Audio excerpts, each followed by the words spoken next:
Quand on pense aux métamorphoses séductrices de Zeus, on pense souvent aux humains que le dieu peut incarner, comme Amphitryon pour approcher Alcmène. On pense aussi aux éléments, comme la pluie d'or pour courtiser Danaé, ou le nuage pour séduire Io. On pense encore aux oiseaux, comme l'aigle, son emblème, ou le cygne, pour conquérir Léda. Pourtant, on oublie souvent que Zeus a su prendre les traits d'un magnifique taureau blanc pour séduire une jeune princesse phénicienne, Europe, et qu'il en a eu une fameuse descendance. Prenons le temps d'observer son histoire par le petit bout du mythe.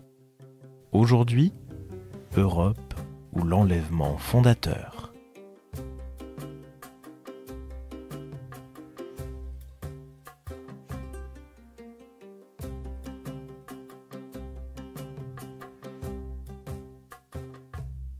Il existe plusieurs personnages portant le nom d'Europe, souvent très secondaires d'ailleurs. Celle qui nous intéresse est l'Europe qui a croisé la route de Zeus. Et les légendes donnent deux ascendances à cette Europe. Homère, tout d'abord, l'a dit fille de Phénix dans l'Iliade, Phoenix en grec. C'est de ce personnage que vient le terme phénicien, mais on en reparlera tout à l'heure. La version que l'on rencontre le plus souvent reste l'union d'Agénor et de Téléphassa. Tous deux étaient rois et reines de Tyr ou de Sidon, deux cités de Phénicie. Agénor était fils de Poséidon et de Libye, elle-même fille d'Épaphos et de Memphis, et donc descendante d'Io, elle aussi conquise par Zeus. Et Agénor est le frère jumeau de Bélos, père de Danaos et d'Égyptos, les pères des Danaïdes et des Égyptiades. Voilà une belle liste de noms qui vous perd déjà, j'en suis sûr. Mais la généalogie n'est pas si complexe que cela.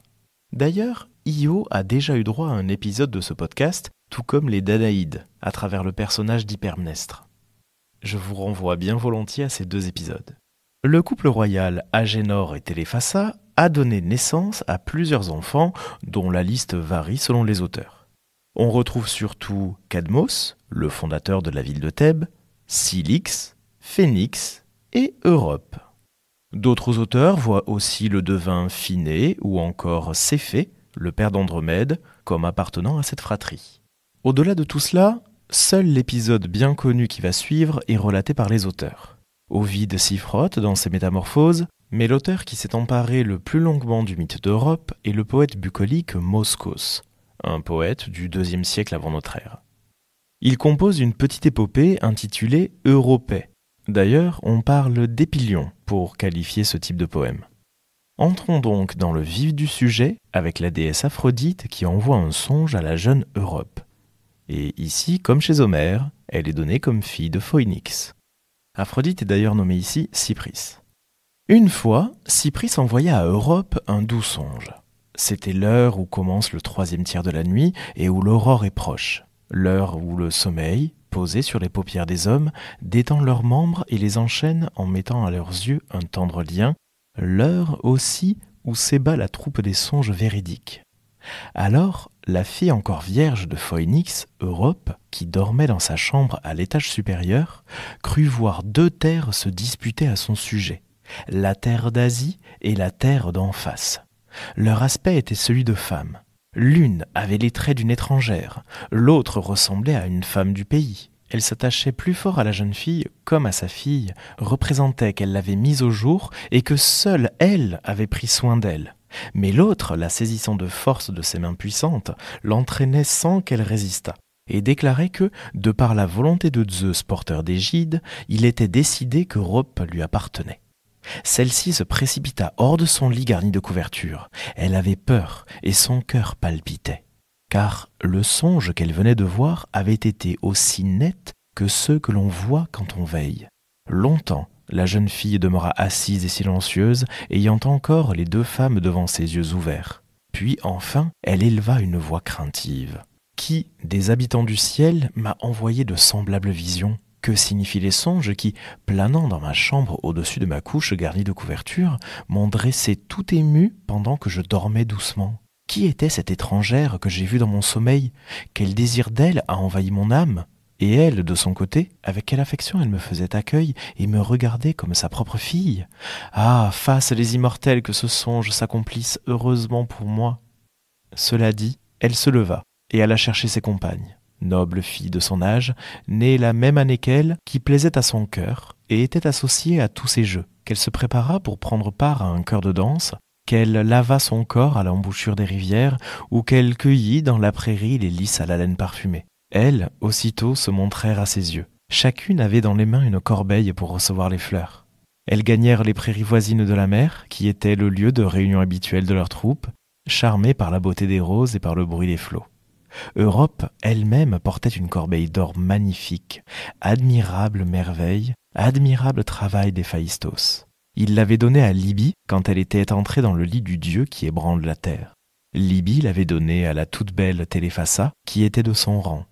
Et Téléphassa, mère d'Europe, avait remis ce superbe présent à sa fille non mariée. L'objet était orné de beaucoup d'ouvrages d'orfèvrerie brillants d'un vif éclat. Il y avait en or Io, fille d'Inachos, dans le temps qu'elle était encore génisse et qu'elle n'avait pas forme de femme. Vagabonde, elle marchait sur les chemins de la plaine salée comme si elle eût nagé. La mer était faite de métal azuré. Haut placés, 2 hommes se tenaient debout sur l'escarpement du rivage, serrés l'un contre l'autre. Ils regardaient la vache qui traversait la mer. Il y avait aussi Zeus, fils de Cronos, effleurant doucement la main de la génisse, fille d'Inachos, qu'auprès d'une île aux 7 bouches, de vaches cornues, de nouveau il transforma en femme. Le cours du Nil était d'argent, la vache de bronze. Quant à Zeus, il était fait en or. Autour de la corbeille ronde, au-dessous de la bordure circulaire, était représenté Hermès. Près de lui gisait tout de son long Argos, orné d'yeux rebelles au sommeil. Du sang rouge d'Argos surgissait un oiseau, fier de son plumage fleuri et multicolore. Il déployait ses pennes, tel un navire qui fond rapidement les flots, et de ses pennes déployées couvraient les bords de la corbeille d'or. Telle était la corbeille de la toute belle Europe. Arrivées dans les prés fleuris, les jeunes filles se divertissaient à chercher chacune telle ou telle sorte de fleur. L'une prenait le narcisse odorant, une autre l'hyacinthe, celle-ci la violette, celle-là le serpolet. Car sur le sol foisonnaient les pétales qui ornent les prairies au printemps. Elle coupait ensuite, luttant à qui on couperait le plus, les touffes parfumées du jaune safran. Mais la princesse, cueillant à pleine main les roses resplendissantes à la couleur de flamme, attirait parmi elles les regards, comme parmi les Carites, la déesse née de l'écume. Elle ne devait pas longtemps prendre plaisir à des fleurs, ni conserver intacte sa ceinture virginale. Aussitôt que le fils de Cronos l'eut aperçu, de quel vertige saisi il fut dompté par les traits imprévus de Cypris, seul capable de dompter Zeus lui-même. Voulant à la fois éviter le courroux de la jalousie d'Héra et décevoir l'esprit naïf de la jeune fille, il mit un masque au dieu, transforma sa personne, se changea en taureau, non pas en taureau comme ceux qui sont nourris dans les étables, ni comme ceux qui, tirant la charrue recourbée, tracent la coupure des sillons, ni comme ceux qui paissent avec les troupeaux, ni comme ceux qui, domptés par l'aiguillon, traînent des chars portant de lourds fardeaux. Tout son corps était de couleur blonde, à l'exception d'un cercle d'un blanc pur qui brillait au milieu de son front. Ses yeux, dessous, étincelaient et lançaient des éclairs chargés d'amour. Ses cornes s'élevaient, l'une en face de l'autre, égales au-dessus de sa tête, pareilles au croissant demi-circulaire de la lune cornue. Il vint dans la prairie, et son apparition n'effraya point les jeunes filles. Toutes furent prises du désir de s'approcher, de toucher le joli animal, dont la divine odeur, se répandant au loin, dominait même le souffle embaumé de la prée. Il s'arrêta en face de l'irréprochable Europe. Il lui lécha le cou, et la jeune fille fut sous son charme. Elle le caressait, essuyait doucement de ses mains l'écume qui lui tombait, abondante, de la bouche. Et au taureau, elle donna un baiser. Lui poussa un tendre gémissement. On aurait cru entendre résonner le chant harmonieux de la flûte mygdonienne. Il s'agenouilla aux pieds d'Europe, tournant le col, il la regardait et lui montrait son large dos. Elle dit alors, au milieu des vierges aux longues tresses, « Venez, chère compagne, compagne de mon âge, asseyons-nous sur ce taureau pour notre divertissement. À coup sûr, il nous recevra toutes sur son dos étalé, tant il a l'air paisible et doux et aimable, sans aucune ressemblance avec les autres taureaux. Un esprit intelligent l'anime, comme un humain, il ne lui manque que la parole. » Elle dit, et elle s'assit sur le dos du taureau, souriante. Et les autres jeunes filles allaient en faire autant, mais il se releva d'un bond, enleva celle qu'il voulait et gagna rapidement la mer. Europe, se retournant en arrière, appelait ses compagnes et leur tendait les bras, mais elle ne pouvait pas l'atteindre. Le taureau parvint au rivage et poursuivit sa course, comme un dauphin, marchant sans mouiller ses sabots sur la vaste étendue des vagues. Sur son passage, la mer se faisait calme. Les énormes poissons alentour s'ébattaient devant les pas de Zeus. Le dauphin, sorti de l'abîme, cabriolait joyeux au-dessus de l'eau qui s'enflait. Les Néréides surgirent du fond de l'onde et, assises sur le dos de poisson, défilaient en cortège. À la surface des flots qu'il gouvernait, le dieu sonore qui ébranle la terre guidait en personne son frère sur la route marine. Autour de lui s'assemblaient les tritons, bruyants musiciens de la mer, soufflant dans de longs coquillages. Ils faisaient retentir le chant nuptial. Assise sur le dos du taureau, Zeus, d'une main, serrait la grande corne de la bête. De l'autre, elle maintenait contre sa poitrine le pli pourpré de sa robe, pour éviter que, traînant derrière elle, elle ne fût mouillée par l'onde immense de la mer blanchissante. Aux épaules, le péplos d'Europe se gonfla en une poche profonde, comme la voile d'un navire, et allégeait le poids de la jeune fille. Déjà elle était loin de la terre natale. Il n'y avait en vue ni rivage battu par les flots, ni montagne escarpée, rien que le ciel en haut, et en bas la mer sans limite. Alors, promenant autour d'elle ses regards, elle fit entendre ces mots. « Où m'emportes-tu, taureau divin? Qui es-tu? Comment peux-tu parcourir des chemins dangereux aux animaux qui marchent en tournant des pieds et ne pas craindre la mer? Ce sont les navires qui courent sur la mer, les navires prompts à fendre les flots, mais les taureaux ont peur de la voie marine. Quelle boisson capable de te plaire? Quelle nourriture trouveras-tu dans l'onde salée? Sans doute tu es un dieu. Ce que tu fais ressemble à ce que font les dieux. Les dauphins marins ne circulent pas sur la terre, ni les taureaux sur la mer. Toi, tu bondis sans peur, et sur terre et sur mer, et tes sabots te tiennent lieu de rame. Bientôt, je pense, tu vas t'élever aussi dans les hauteurs de l'air étincelant, et tu voleras comme les oiseaux rapides. Hélas, grande est mon infortune, à moi qui ai quitté la demeure de mon père, et, suivant ce troupeau, accompli une étrange navigation, errante et solitaire. Mais toi, souverain de la mer blanchissante, ébranleur de la terre, montre-toi pour moi bienveillant, toi qu'il me semble voir diriger cette traversée et me tracer la route. Ce n'est pas sans le vouloir d'un dieu que je suis ces humides chemins. » Elle dit, et le taureau aux belles cornes répondit. « Rassure-toi, jeune fille, ne crains pas les vagues de la mer. Je suis Zeus en personne, bien que, de près, j'ai l'air d'être un taureau. Il est en ma puissance de paraître ce que je veux. C'est mon amour pour toi qui m'a poussé à parcourir une telle étendue marine, sous l'aspect d'un taureau. Mais la crête te recevra bientôt. Elle m'a nourri moi-même. C'est là que se célébreront tes noces. Et je te rendrai mère de nobles fils qui tous, parmi les hommes, seront des porteurs de sceptres. » Il dit, et ce qu'il avait dit était chose accomplie. Cet enlèvement d'Europe par Zeus est une scène choyée par les auteurs, même à la fin de l'Antiquité. Le poète égyptien de langue grecque Nonos de Panopolis ouvre ses Dionysiaques par cette rencontre des plus étranges. Le poète raconte cet épisode pour rappeler le lien entre le grand personnage qui est Cadmos, le frère d'Europe, et Dionysos, qui fait l'objet de l'épopée. Le poète compare même Europe à une Néréide, divinité marine qui utilise souvent des dauphins comme monture. Parfois, une Néréide émergeant des flots, assise sur un dauphin, vient troubler le calme de la mer. Soulevée dans les airs, elle agite sa main mouillée à la manière d'une nageuse. Cependant, celui qui la porte, sans qu'elle soit éclaboussée par l'onde, poursuit, à demi visible, sa route à travers les eaux, humide voyageur au dos arrondi. Et sa queue fourchue de poisson, en glissant sur la mer, trace des chemins à sa surface. C'est ainsi que le taureau emporte Europe. Et Zeus poursuit sa traversée en ouvrant un sillage dans l'eau. La mer n'éteint point son désir, car l'abyssale Aphrodite fut conçue de l'onde, grosse d'un sillon tracé par le ciel. Et, gouvernant le bœuf dans sa course sur les flots silencieux, la jeune fille est à la fois son pilote et sa cargaison. Lorsqu'il aperçoit cet intelligent simulacre de vaisseau hâter ses jarrets sur la mer, un marin d'Achaïe qui croisait dans les parages s'écrie « Ô mes yeux, quel est ce prodige? Pourquoi un bœuf des champs fend-il les vagues de ses pattes et nage-t-il dans l'onde infertile? Se peut-il que le Cronide rende à la terre navigable? Se peut-il qu'un chariot, mouillé par les embruns, trace sur la mer une humide ornière? Que voilà sur les flots une bâtarde navigation? C'est sans doute Séléné qui, monté sur un taureau libre du joug, a quitté le ciel pour les routes de la mer. Ou plutôt Thétis, l'abyssale, qui tient les rênes de cette course aquatique. Pourquoi le bœuf marin n'a pas reçu de la nature même aspect que le bœuf terrestre? Il a le corps d'un poisson. Et puis, Au lieu d'être nue, elle porte robe à traîne, la Néréide d'un nouveau genre qui, sans mort, mène sur l'onde ce pédestre voyageur, ce taureau inhabituel. Mais pourquoi te charger d'une vierge? Les taureaux en mal d'amour enlèvent-ils eux aussi des femmes? Ou serait-ce que Poséidon, par ruse, a ravi une fille en prenant la forme du taureau cornu des rivières? A-t-il encore ourdi un nouveau stratagème après s'être uni à Tyro, comme il le fit naguère, quand, aquatique époux, ce faux Énipos imitait les grondements du fleuve?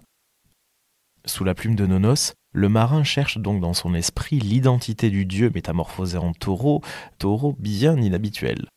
Ovide nous donne même quelques détails dans ses fastes. Mais dès qu'elle eut atteint la puissante crête aux 100 villes, « Ô mon père, dit-elle, ô nom de fille que j'ai trahi, ô piété qu'a vaincu mon délire, d'où suis-je venue et où? Une seule mort est trop légère pour la faute des vierges. Suis-je éveillé, pleurant un acte honteux, ou bien, sans reproche, suis-je le jouet d'une image dont le vol trompeur, par la porte d'ivoire, m'amène un songe? Valait-il mieux s'en aller à travers les flots immenses, ou bien cueillir les fleurs nouvelles?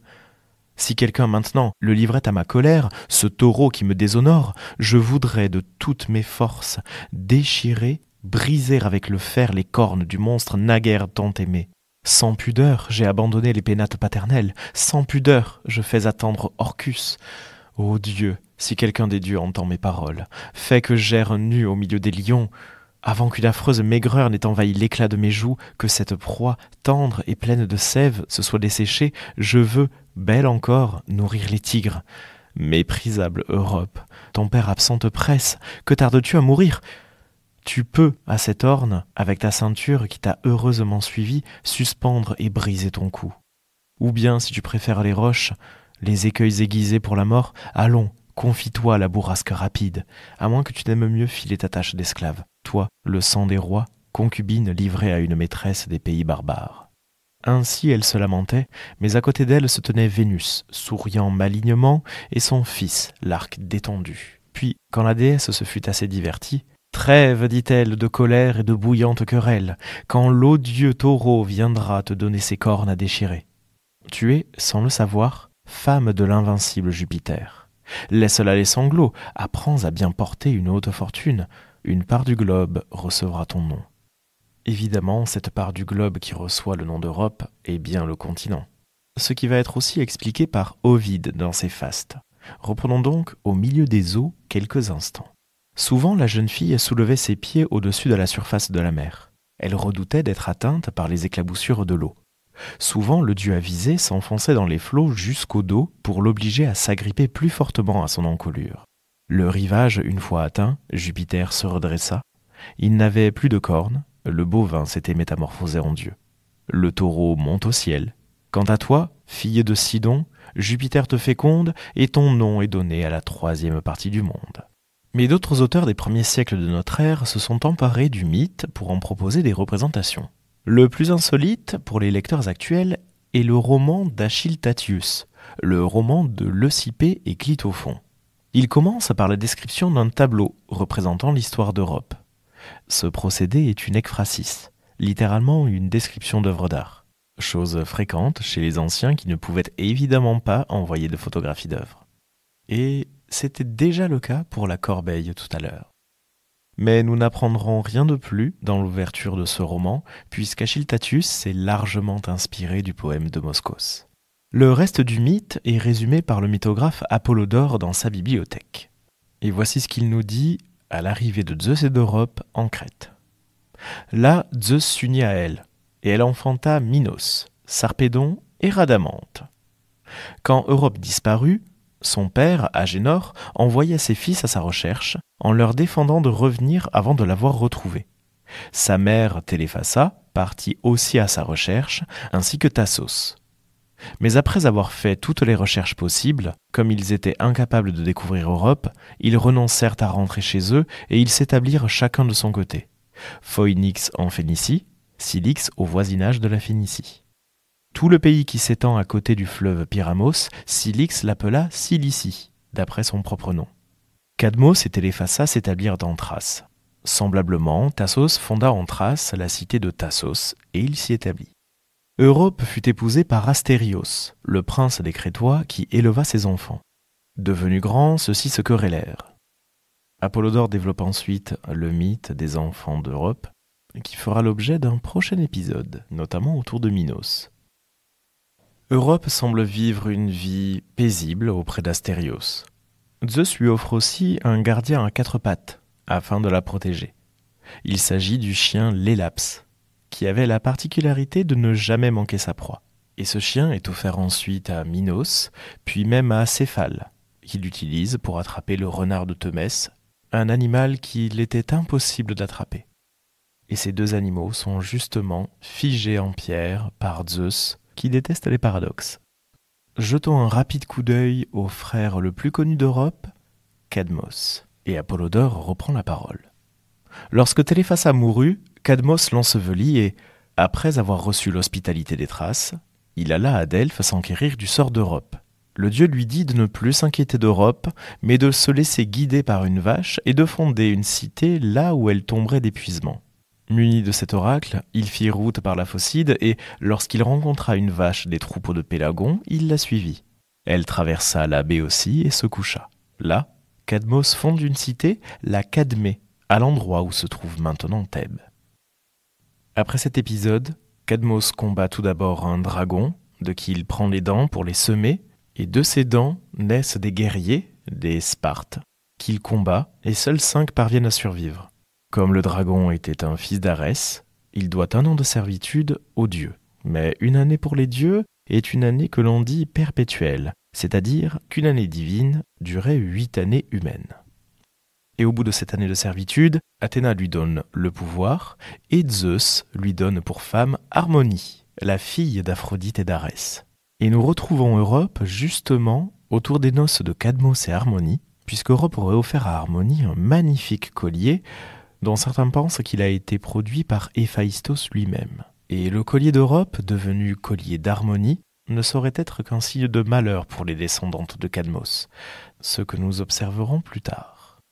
Et c'est ainsi que s'achève notre parcours dans l'histoire d'Europe, qui ne nous aura pas fourni autant de mythes que nous pouvions l'espérer. Elle apparaît surtout comme la mère de héros d'un rang très élevé, comme Minos et Rhadamante, qui deviennent même juges des enfers aux côtés d'Éaque, un autre fils de Zeus, qui sera le grand-père du terrible Achille. Ou encore Sarpédon, qui accompagnera Énée lors de son parcours vers l'Italie. Merci d'avoir écouté cet épisode du podcast par le petit bout du mythe. N'hésitez pas à vous abonner à ce podcast sur votre plateforme de streaming préférée et à laisser 5 étoiles sur Apple Podcast et Spotify. Partagez cet épisode sur les réseaux sociaux pour que nous soyons toujours plus nombreux à faire vivre ces petites histoires de la mythologie. Vous pouvez prolonger l'aventure en lisant certains ouvrages qui ont été cités. Je vous mets la bibliographie en description et dans l'article du jour sur le site du podcast. Le tout accompagné d'un dossier documentaire. À bientôt pour un nouveau coup d'œil par le petit bout du mythe.